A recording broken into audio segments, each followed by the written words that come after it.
to regular council meeting for March 13th, 2023. And we welcome everyone live streaming in to our council meeting, as well as everyone in council chambers. First thing we do is adopt the agenda for the evening. And I'd like to ask members of, or let council know there's an agenda before you, and I trust everyone's had a chance to look that over. Past Deputy Mayor Anderson, would you please put our motion into effect, please? Absolutely. And, welcome to the Mayor's Chair this evening, Deputy Mayor Hansard. We're happy to have you here leading us this evening. I'll make the motion that Town Council adopt the March 13th, 2023 regular council meeting agenda as presented here this evening. Great, thank you. Administration, do you have anything to add to this agenda this evening? Thank you, Madam Deputy Mayor. Administration does not have anything to add this evening. Okay, seeing nothing to come onto the agenda at this time, I'll call the question. All in favor? And that motion carries. The next item on our agenda is public input session. This is a time that we allow members of the public to speak to council about anything that is not on the current agenda for the evening. Ms. Olson, has anyone registered to speak to us this evening? Through the Deputy Mayor, no, there has not been. No registrations. All right, thank you. I'll just ask if there's anyone that would like to speak to council about something that's not on tonight's agenda. Seeing that there is not anybody coming forward, we'll go on to presentations and delegations, and I'll verify with administration. We've had no one to register that they wanted to make a presentation or a delegation address council. That's correct, Madam Deputy Mayor. There are no delegations this evening. All right, thank you very much. Administration, we do have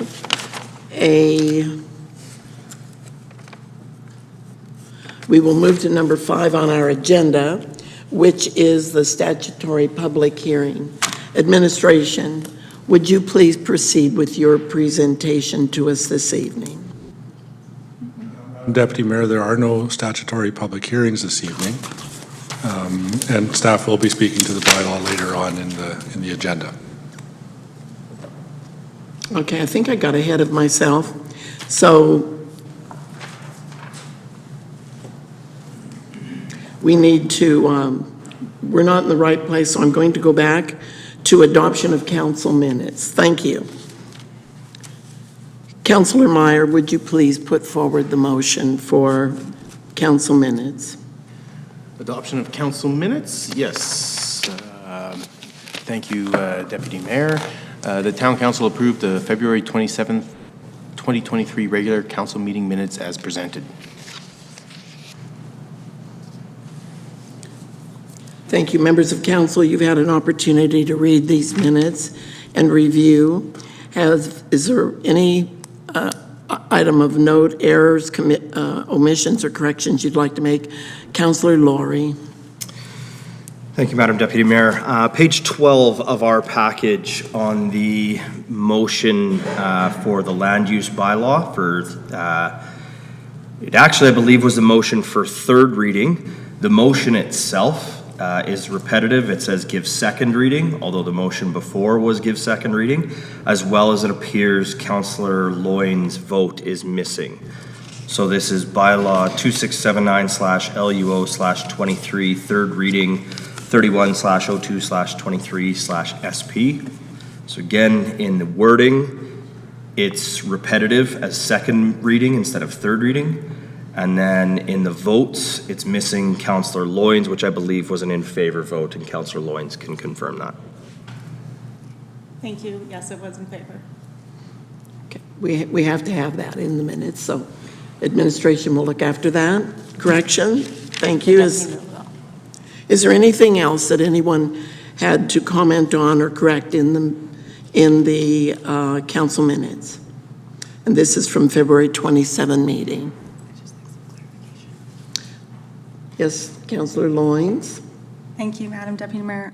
Just for clarification, I noted that it said our town manager left at 12:06 a.m., but our meeting also adjourned at 12:06 a.m.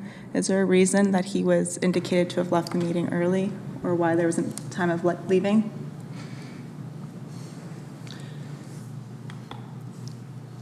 Could we get some clarification on that from administration?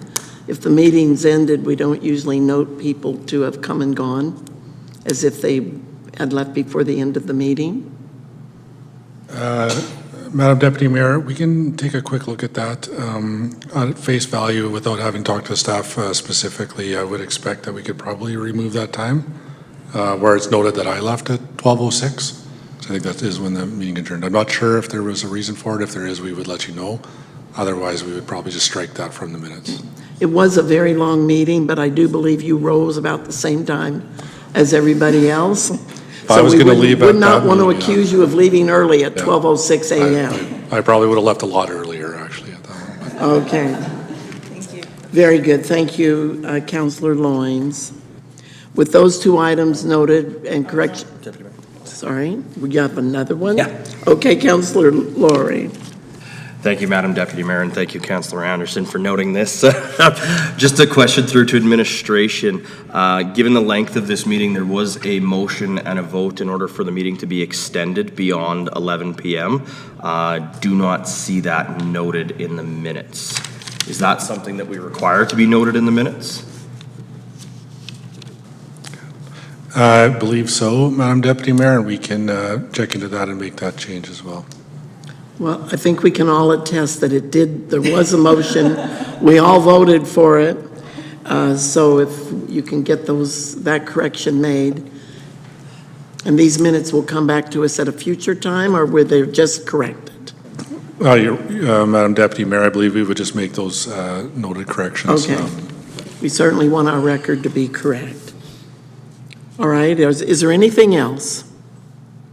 All right, since that's everything I see needing to come forward, I'll call the question. All in favor of passing these minutes as amended? And that carries.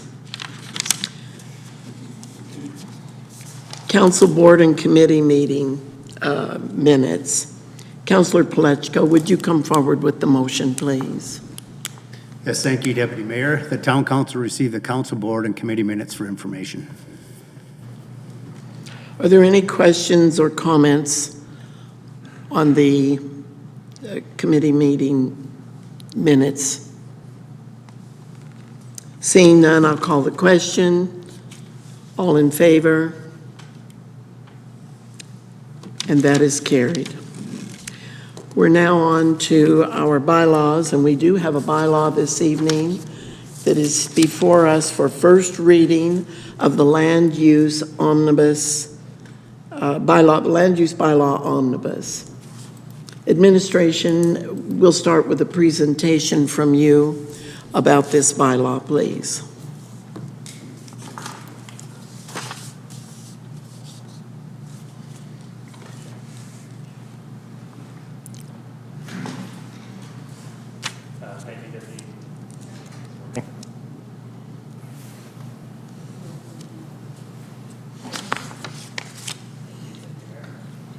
Keep trying till it gets corrected.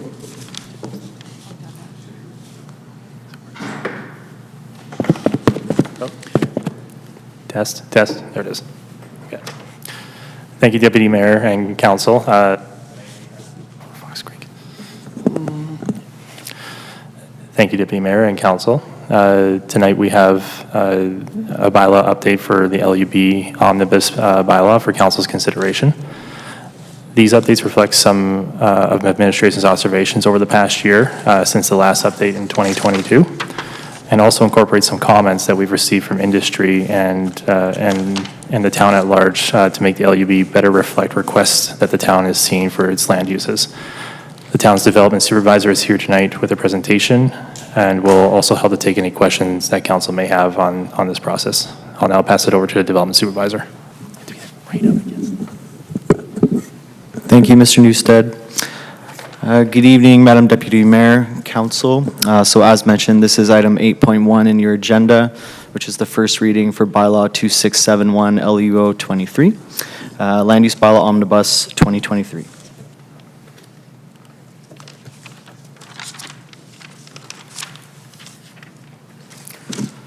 So we're here tonight to discuss the land use bylaw. Within the Town of Stony Plains land use planning framework, this falls within the land development category.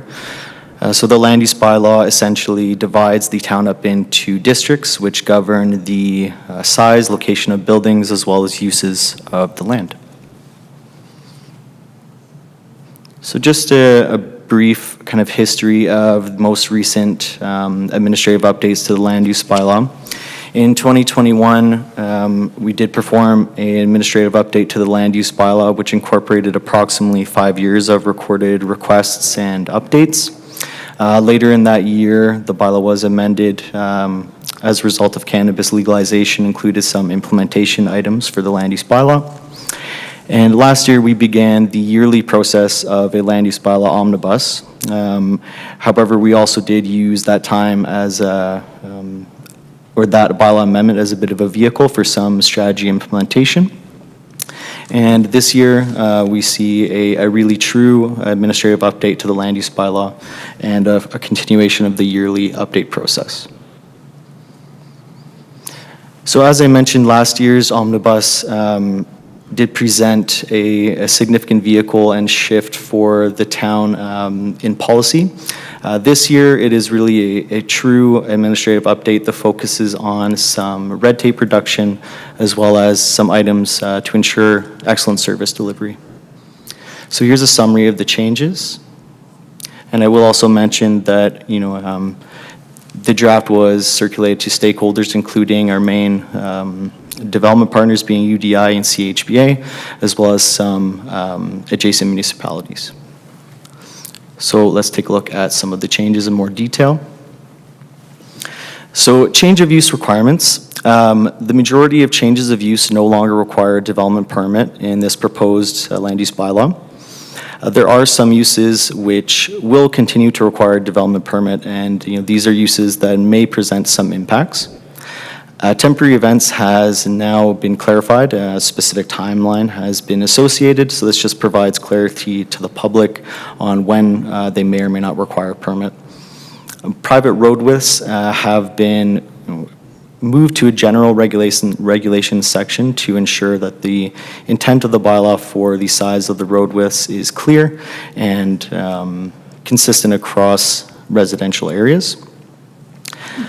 First lots subdivisions, so this change essentially no longer requires a applicant to pass an area structure plan before subdividing out the first lot out of a rural subdivision. So it can be overly burdensome for a rural subdivision to have to prepare an entire area structure plan. Administration recognizes this and would like to support those applications.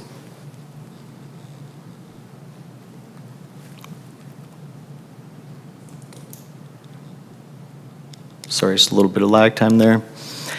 So there have been some additional uses added to some districts, in particular supportive living facility, personal service, and office were added to additional districts. So this provides better alignment based on the uses which are already permitted in those districts, and really comes as a result of some applications that were seen where administration unfortunately was forced to refuse some applications which we would have liked to approve. And so based on that feedback from the community, we've introduced those uses. Zero lot lines, there was a slight adjustment made that just specifies what the minimum lot width is permissible to be. This really isn't a change, it's just providing some clarity. This was missed during the implementation in 2022. The earthworks section has been added to complement the earthworks definition. So this just provides the ability to administration to condition permits if necessary and provide notice if necessary. And lastly, a definition was added for landscaping. So landscaping is referenced many times throughout the bylaw and is often a requirement of development. However, the term was not defined. So this lack of clarification presented a bit of a challenge in determining what kinds of elements are actually acceptable as landscaping. So provided first reading is given to this bylaw, administration will proceed with advertising the public hearing, which is tentatively scheduled for April 11th, and then second and third reading would proceed as well as council final decision. So we welcome any questions that you might have.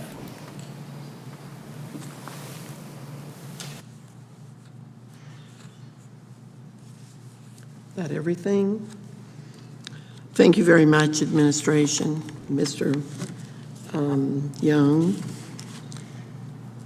I would like to, I'm going to open the floor for questions specific to clarity or understanding of the presentation that's just been made by administration. Please reserve debate and discussion until after the motion is on the floor. Councillor Loynes, would you come forward with this motion, please? Oh, sorry. I'm ahead of myself again. I want to open the floor now for any questions for clarity and understanding of what's been presented. Anyone on council? Yes, Councillor Anderson. Thank you, Deputy Mayor. I have just a couple of quick questions. Not sure if the first one specifically applies for this today, but was looking at page 252. And we did have a couple of public hearings here recently around a couple sites for zero lot line development, and just don't see them reflected on the map here. And so I'm just wondering if that's something that would need to be included in the land use bylaw amendment. I believe you'd be speaking to the map which outlines which areas are possible for zero lot line development, and that map will be updated. Yes. And then the second line of questioning here in your presentation, you had mentioned change of use. Now I'm assuming this is for permitted uses in the specific zones, but it says changes of use no longer require a development permit. And so again, I'm going to just ask for clarity. That's as long as it falls within the permitted use section of the bylaw? Through Madam Deputy Mayor to Councillor Anderson, that assumption is correct. So the provided it is a permitted use, then it would not require a development permit other than certain uses, which will continue to. But yes, it's a requirement that's a permitted use, and then no development permit is required. Thank you. So jumping to page 253, this is the new earthworks section. Just point one there says notice of an approved development permit for earthworks may be mailed to landowners if they may be affected by the decision. But we also just confirmed that changes of use don't require a development permit. So will those instances where a development permit isn't required because that changes within the permitted use, will that notice still go out to landowners even if that development permit isn't being applied for? Through Deputy Mayor to Councillor Anderson. So well spotted, because earthworks is moving to permitted use category for the majority of districts. However, the section specific to earthworks, so the 3.26 section, proceeds essentially and allows administration to perform notices if it would make sense. So the issue that would often result is that earthworks typically occur in greenfield areas where future development might happen and a notice might not be necessary. However, we do want to maintain the flexibility to send notices as a courtesy to adjacent landowners in situations where there may be impacts. So notices can still be sent, although it is going to be a permitted use in the majority of cases. Okay, yeah, so just for clarity, I think I'm following. So even though an applicant could change the use of their lot to earthworks as a permitted use, if the town deems it necessary, because that may affect neighboring lot owners, whether a new development permit is applied for or not, the town reserves the right to communicate that to neighboring landowners. Through Deputy Mayor to Councillor Anderson, yes, we reserve the right to communicate that and to also require a development permit if, if applicable. Yes. Okay, we'll leave it there for now. Thank you. Are you good with that? Okay. Anyone else have any questions or comments for clarity? I would like to ask a question then of Mr. Young. Typically, the word earth moving has been used in the past. Did we move to the term earthworks for a specific reason to grab a broader range of things or more subtle forms of moving earth and changing the way lots look? What was the reason for that language change? To yourself, Deputy Mayor. I believe the term, I guess, as you alluded to, kind of refers to a broader description of the activities. You'll note that the definition itself within the land use bylaw refers to work specifically as well as any operation or activity that results in disturbance of earth. So really the term was used to try to capture a range of activities, and that was the term the administration found best represented that. I'll stop there. Okay, very good. Anything else? Then I have a second question. Maybe I'll ask this one of Mr. Newstead, our General Manager of Planning and Infrastructure. Does this allowing earthworks to happen in any way jeopardize tree growth or anything that would perhaps upset neighboring residents or people in the community without people having to get a more serious permit to do so? Would we still be able to stop people if we found that somebody had gone in and started taking down trees that were not supposed to be taken down and that kind of thing, as happened in Willow Park a number of years ago? Through your worship, Deputy Mayor, thank you for the question. I'll start answering that. Maybe the development supervisor can add to some of this. If you look at the definition on page, I believe it's 253, it does have a stipulation in section 3.26.2 that talks about the total area that this is applicable to. Speaking broadly to the intent, with these earthworks, generally speaking, there's two types. There's going to be the infill, and there's also going to be the larger scale operations. In the event where you're doing larger areas, the earthworks, there generally won't be established trees or anything that will be affected in those bigger, newer developments. Within the infills, those are considerations that we talk about with developers broadly about how they're going to interact with their development, with the neighbors, with neighboring infrastructure, established trees, things of that nature. With the development supervisor's answer on page 283, there's also a definition page that talks about the earthworks and the activities that would be considered in there as well. So to answer your question, the answer is depends, but the intent would be that mature trees and things would be considered along with within the permitting process and things that we would talk to the developer as we go. Answer, Madam Deputy Mayor. So by defining the term and requiring a development permit for the activity, in the scenario you described where perhaps someone was doing this work without a permit, it would allow the municipality to issue a stop work order and ensure they won't follow the proper process. Yes, to answer your question, it does enable us to control that behavior. Now, that being said, private trees are not always things that can be protected. There is no private tree bylaw for the town, so just to make sure we're clear there too. Okay, very good. Is there anything else coming from council in the way of needing clarification for understanding? Seeing nothing, I'd like to ask Councillor Loyens to put this motion on the table. Thank you, Deputy Mayor.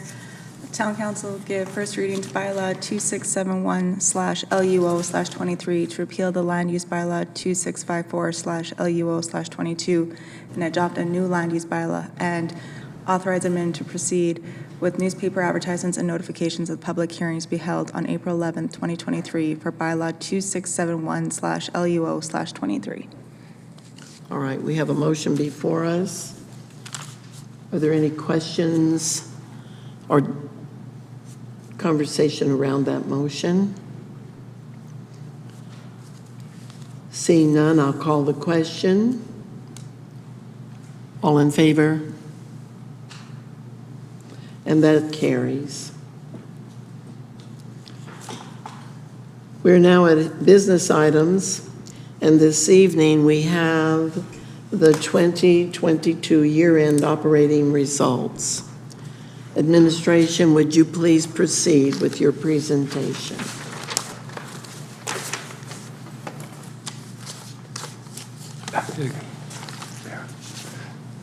Hi, Deputy Mayor, good evening, and members of council. I have referred the 2022 year-end operating results to the Manager of Financial Services. She will be presenting. Thank you. Good evening, Madam Deputy Mayor and members of council. This evening, I will present to you the information as included in the agenda package regarding the 2022 unaudited year-end operating results. Basic operations represents a surplus from budget in the amount of $1,012,566 for the year ended 2022. It is important to note the data presented is unaudited at this time and has potential to change as the audit is finalized. Administration does not anticipate any major changes throughout the audit. Significant variances to budget that have made up the surplus are explained within the report. These are made up of mainly unbudgeted grants, library fundraising, investment gains, franchise fees, offset by fuel and RCMP operational costs. Presented on page 305 is the unaudited statement of operations. The statement is not consolidated, which means it excludes Stony Plain Public Library and the Tri-Leisure Center at this time. Consolidation will occur at the time of audit and be presented to council on April 24th, 2023 for final approval. Utilities are self-sustaining and highlighted separately in the report. On page 306 of the package, utilities has been broken out to show the variance to budget. The variance to budget defines the difference in the budgeted reserve transfer and actual transfer to reserve on these items. As mentioned in the report, both water and wastewater saw unbudgeted costs causing the transfer to reserves lower than anticipated. Storm programming spend reported below budget. It is recommended the surplus in storm is transferred to the storm capital reserve, of which the motion is before council. As per policy, the waste management surplus will be transferred to the utility rate stabilization reserve. Administration's recommendation is the operating surplus be distributed in two different motions. The first motion specifically deals with the surplus of $500,000 due to the receipt of the Community Revitalization Grant. Recommendations on this motion is based on where the original funding for the downtown project was sourced. The second motion recommends the remainder of the surplus to be transferred to the tax levy stabilization reserve. Final audited financial statement and details, as mentioned, will be presented in April on the 24th. At this point, I would like to open it up for questions that council may have. Council, would anyone like to bring up questions for clarity and understanding? Just general questions that you might have. Councillor Laurie. Thank you, Madam Deputy Mayor, and thank you for the presentation, Didman. Just wondering, speaking around the utilities again on page 306, we've heard about the water loss for quite some time. We've also heard through the Capital Region Parkland Water Service Commission about a variance that's been seen there. I'm just wondering, what are the actions that are being looked at in it? I know it says we're developing a program, but this has been something that is not new for this year. So I'm just wondering where we're at on that and what maybe a timeline for this investigation or a potential resolution would be.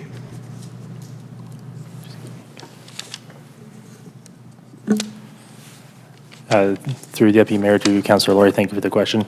I did want to give a broad overview of progress to date. So our Public Works is very aware of the questions brought forward by Council and identified in the report today. There are, like a problem of this magnitude suggests, it's not just one single solution that we're looking at.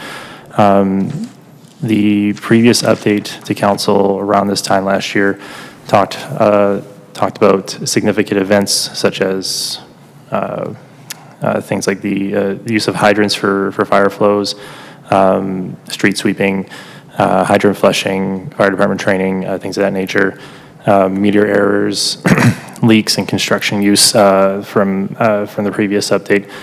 We have been looking into areas where, or most, to use a colloquial term, the lowest hanging fruit that we can. We've been working closely with the Capital Region Water Commission to true up our readings with their meters, which have recently been replaced at their locations. We have been in discussions internally about how best to approach this item. There have been some staff changeovers that have slowed our progress down more than we would like. But we are, those are addressed, and we have the right people in the right places right now. We are investing a lot more diligently into investigating this problem, calling other municipalities that have addressed this before, seeing different technologies. One example is we're looking into acoustical technology to see where we can maybe help identify leaks. We're looking at some additional resourcing to help us identify other areas that may be leaking. Right now, we don't have a smoking gun as to the specific location because we're still in the midst of setting it all up. However, there are efforts being made to address this problem and make progress on it. Thank you. If I may continue? Yes, you may. Excellent. Thank you. So to put this into context, so we've got water purchases and sales net over budget by $370,000 due to continued water loss in 2022. So what's the approximate volume that $370,000 works out to? Like, how much are we talking about here? Because to me, that's a very, very significant amount.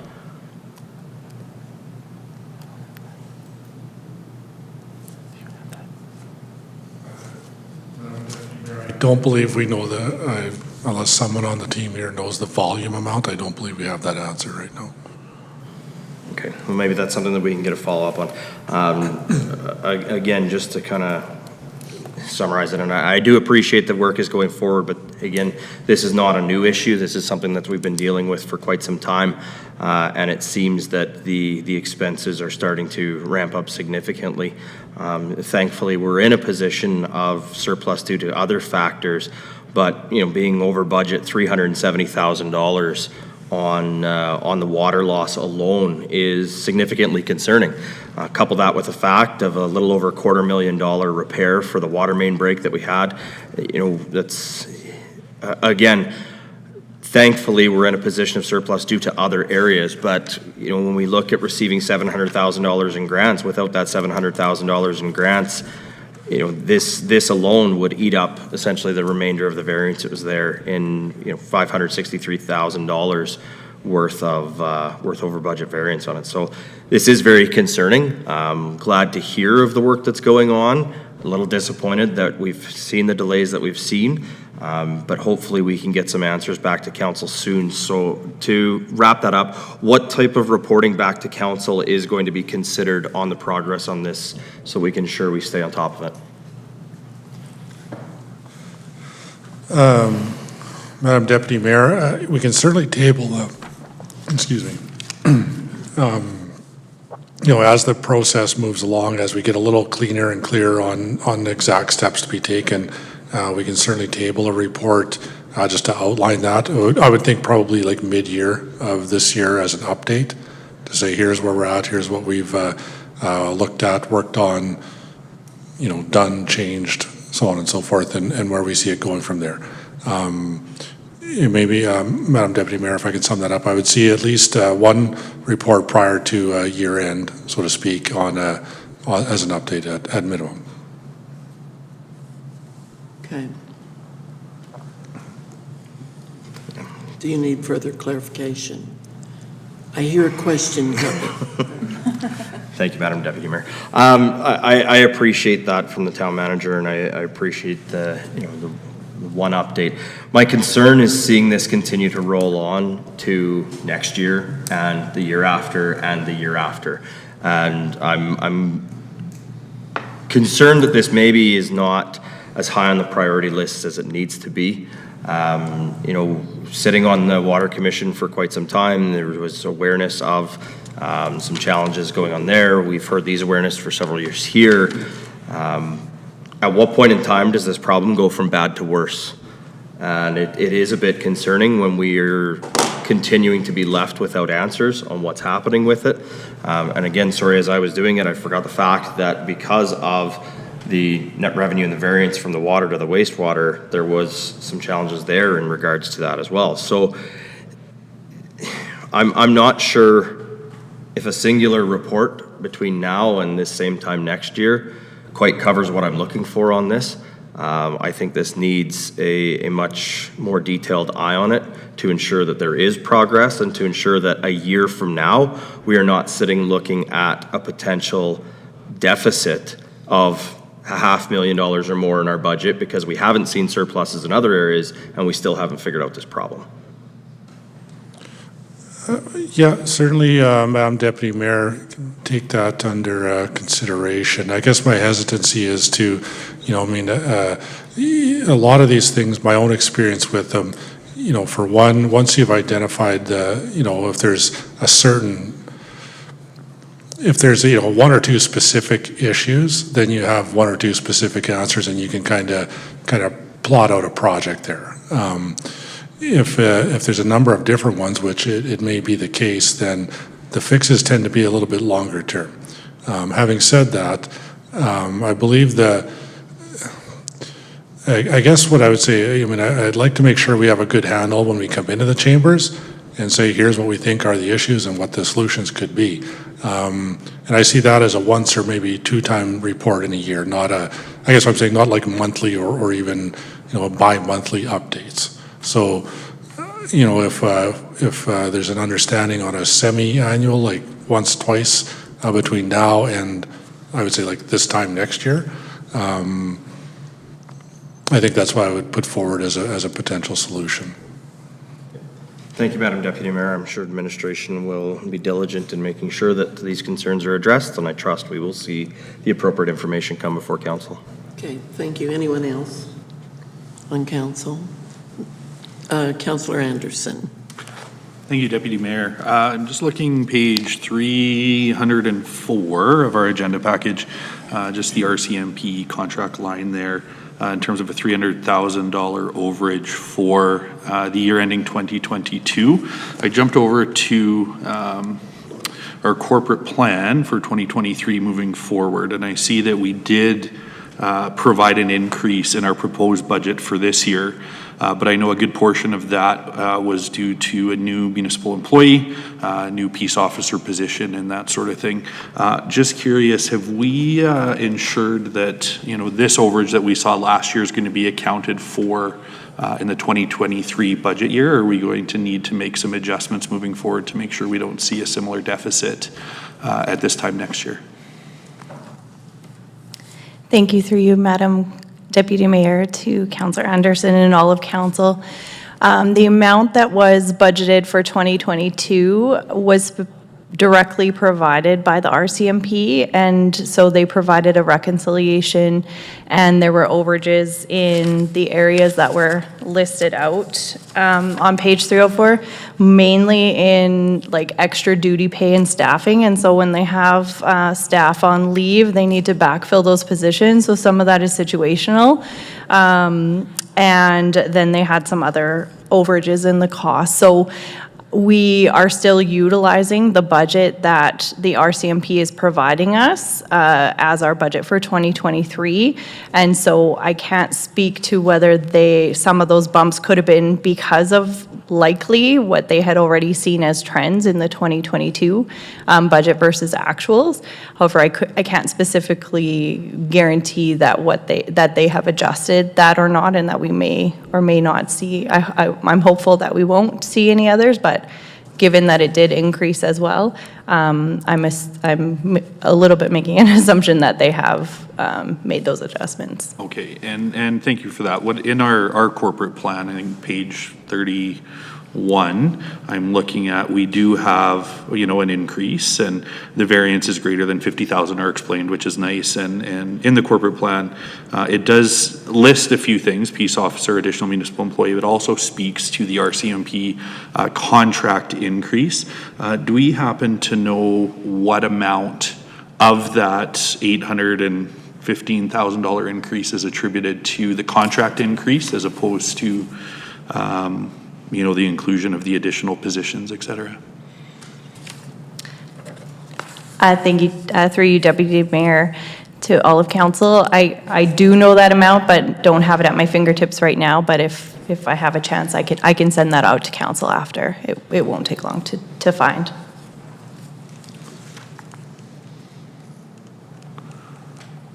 Sorry, making my my notes here. And just kind of a final question along this line. The last I was aware, the contractual increase with the RCMP was still kind of being negotiated with our federal government as well, as opposed to the last contract increase. And so just curious how much of that discussion is being captured in our budgeting for the next couple of years here. Thank you, through you, Deputy Mayor, to all of council. So the negotiations regarding the back pay are not currently reflective in our current year. So we have an accrual for April 2017 through March 2021. That's where the dispute is. So that's prior years. We have $700,000 accrued and put aside for that. Should we not have to pay that amount, we would then make a decision of where to put those funds and apply them to future years or whatever council wishes at that time. So as a result, that's a separate issue completely from 2022 year end. Perfect, and I appreciate that, and some great forward planning there. That amount that's been accrued would cover the entirety of that negotiated increase if it is passed on to the municipalities? Thank you, through you, Deputy Mayor. The amount that we've accrued of $700,000 came specifically from the RCMP, so we would be holding them to that amount. Okay, perfect. Thank you. Anything else? I have a question for administration. It is in this section that we're discussing this surplus, correct? And are we talking here about monies being put into reserves? Is that happening in this section? Correct. Thank you, Deputy Mayor. Through you, the motions on the screen are the recommended transfers to reserves based on the surplus that was presented this evening. Okay. Do we see something here specifically that money is going into, well, the tax levy stabilization reserve is mentioned there in number 2 on this, on the screen. And I just wanted to get clarification. I have an example of my own, but can you give us an example of what the money from the tax levy stabilization reserve might be used for, so that our public understands why we put money there? Thank you, through you, Deputy Mayor, to you and all of council. So the tax levy stabilization is probably the most flexible reserve that we do have and often is utilized for future projects, future plans and studies. The ERP, for example, was funded out of that stabilization. It has also been used for transfers from reserve to reduce the tax rate into the future when new products or new services are coming on board, and to stage in those services to lessen the burden for residents. So that if costs become high on an area, we have the ability through proper channels to pull money out of the reserve to keep from having to raise taxes higher than we had anticipated, correct? Through you, Deputy Mayor, that is correct. I can think of one case, I don't remember the year. It was the year that our population, we did a census, and our population didn't stop at 15,000, which was the cutoff point when we would be held responsible instead of 70% costs on roads and policing, we would jump to 90%. And lo and behold, that year, our population, according to the census, was 15,051. There was some aside comments made that we could share those 51 with another municipality so that we could keep our costs down. But of course, we wouldn't have 51 people. We would want to give away because we want to keep our people. But those 51 people on the census forced Stony Plain into paying 90% for roads and policing. And I believe that was one of the years that we dipped into the tax stabilization fund in order to ease the burden of that huge 20% jump in sizable lines in the budget. And I know that it sometimes seems, people of today often will say, well, if we've got money to put in a reserve, why not just apply it to the budget and reduce the taxes that you're going to ask of us now? And it's good to know that we have the ability to put that money aside when something of a big, more emergent nature comes along, because we don't get to tell the government when they should take a census and how that's going to affect us. But certainly that was one time that I recall, and I was hoping that you were going to say we do use it to level out the burden of tax increases. So thank you very much. Is there anything else that anybody would want to say about this operating budget?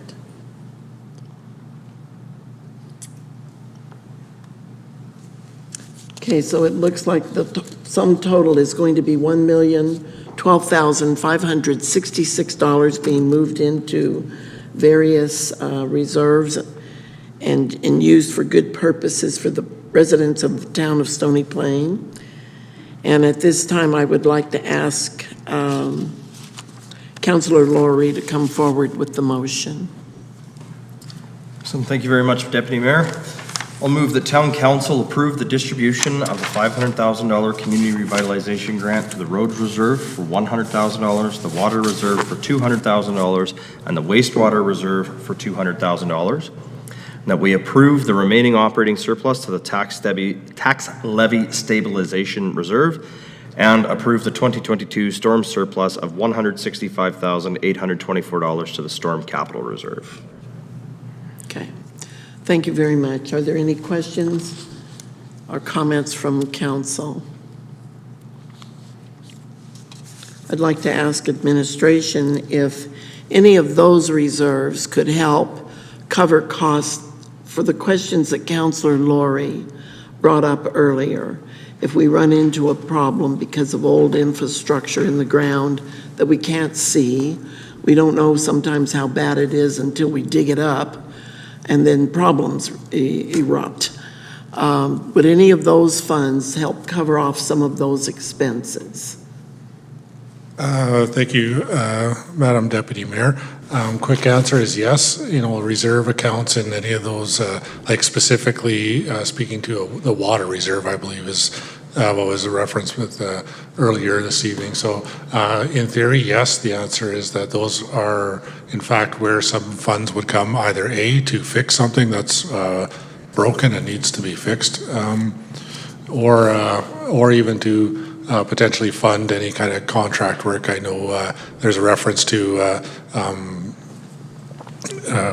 auditory water leak detection, which is a pretty interesting process in and of itself. But in theory, yes, reserves can be used to fund those types of capital projects or operating studies, if you want to call it that. Okay, thank you. Anything come up as a result of my asking that question? If not, then I would like to call for the question. All in favor of this motion? And that carries. We have no closed meeting this evening, but we do have an opportunity for council discussion. And I'd like to start at the far end with Councillor Pletchko. Do you have anything that you would like to bring up in council discussion? Anything that you participated in you'd like to share with us? Nothing this evening. Nothing this evening? He's a very passive person today. Councillor Loynes. Thank you, Deputy Mayor. Just pulling up the details, but I do recall that on Saturday, the 18th, there is a defense course being offered by the RCMP at the Tri-Leisure. I'm just getting the details now. A defense course, you say? Yes.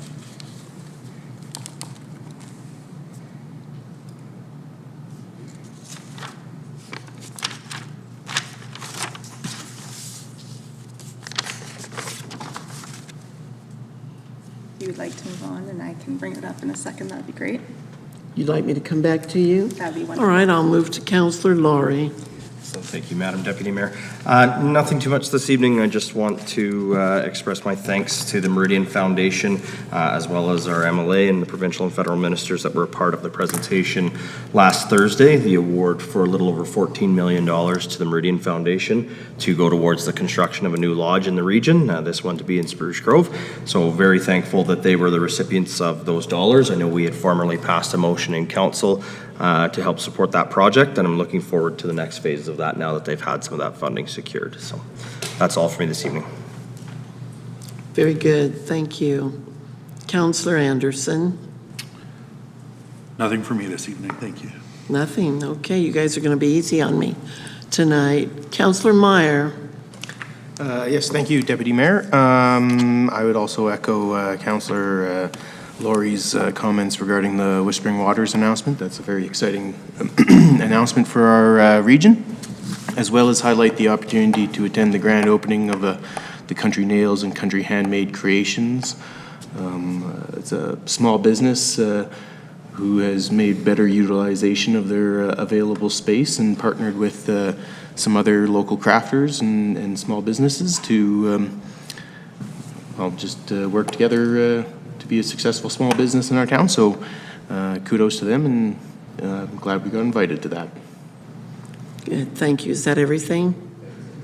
Councillor Loynes, we'll come back to you. Thank you, Madam Deputy Mayor. Yes, there is a relationship judo free self-defense and family violence seminar on Saturday, the 18th. Oh, very good.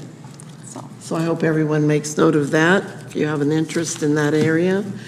I'd like to add on my own an add-on to the item that Councillor Laurie brought forward, which is the Meridian Foundation's celebration event for the $14.8 million that was announced coming from higher levels of government to help fund this construction of a seniors, it's not assisted living, it's, forget the exact terminology around that building, but it is meant for seniors who need assistance in some way or another, but still have some mobility and freedom to move about the community and live in a beautiful place.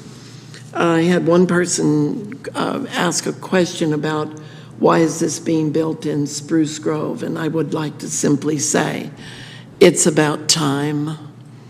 Meridian Foundation has membership of 3 councils, Parkland County, Stony Plain, and Spruce Grove. And for 60 years, Spruce Grove has been part of Meridian Foundation, but has never had a building constructed in their community that actually belongs to Meridian Foundation. And now they will. So this will be something that is greatly needed in the Tri-Region. Residents from the Tri-Region can live there. It just happens to be located in Spruce Grove. And former Mayor Stuart Houston, now Councilor Stuart Houston, did make a side comment at the event that it will raise their average age for their demographics by several years, which we thought was, that also is past due. So we really appreciate their opportunity to join in with supportive living for seniors in their community. It will be a beautiful building and will be enjoyed by everybody that visits there and has to live there, or does live there, not has to live there. We also had the opportunities, Councilor Plechko, Councilor Loynes, Councilor Laurie, and I, to attend the sneak preview of the St. Michael's facility, which is a for-profit seniors facility in that area. There will be no government assistance for people to live in that building, so they have to come with the financial wherewithal to move there. However, that also is a beautiful building and will meet a need in our communities for people who don't need financial assistance but do need community living for seniors. And so those 2 additions will reduce waiting lists on the facilities that people are lined up on right now. So we're extremely proud that these facilities are coming into our region. Meridian Foundation owns a number of facilities and does a very fine job in managing them. And we were proud previous years to welcome Folkestone Manor in our downtown area and reduce some of the waiting lists for seniors housing there. So thank you very much for everyone's attention and attendance at various events, and taking a moment to apprise not just us, but also our public about what has gone on in the area. It's been a privilege to chair your meeting this evening, and if there is nothing else from anyone on council, if you don't stop me now, we're going to adjourn this meeting.